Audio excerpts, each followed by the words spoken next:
ازيكم عاملين ايه؟ يا رب تكونوا بخير. معاكم هند حمد على قناه حياتك احلى من هند حمد. هعمل معاكم النهارده عصير رمان بطريقه صحيه والطعم الاروع من كده.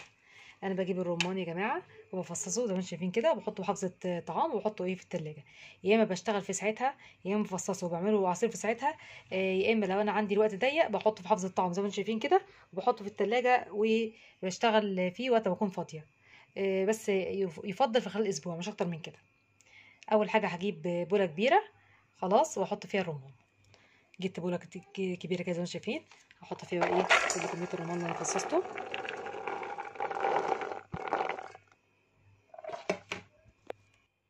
حطيت كل كميه الرمان كده زي ما انتم شايفين. هحط بقى التحليه بتاعتي، عسل نحل او سكر دايت. انا هحط عسل نحل. حطيت عسل نحل، حطيت بالظبط 5 معالق كبار عسل نحل. طبعا التحليه حسب ما تحبي انتي. وبعد كده بقى هحط ميه ساقعه. حطيت ميه ساقعه كده زي ما انتم شايفين، يا دوبك تغطي كميه الرمان بالظبط، مش اكتر من كده لان الرمان اصلا كله ميه. انا اشتغلت في فولا وهضرب كل المكونات دي بالهاند بلندر. ممكن تضربي المكونات دي في الخلاط، ده حسب ما تحبي انت.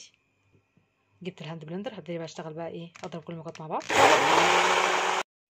ضربت كده كل كميه الرمان كان زي ما انتم شايفين. هبتدي بقى هصفيه وهقدمه. ده شكل عصير الرمان بعد التقديم. قدمي بقى الفن وشفا. عاوزه اقول لكم طعمه حلو جدا جدا جدا وهيطلع معاكي مظبوط.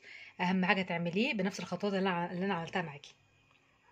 عاوزه اقول لكم من العصاير المفيده للجسم، وكمان مفيد للكبار والصغار.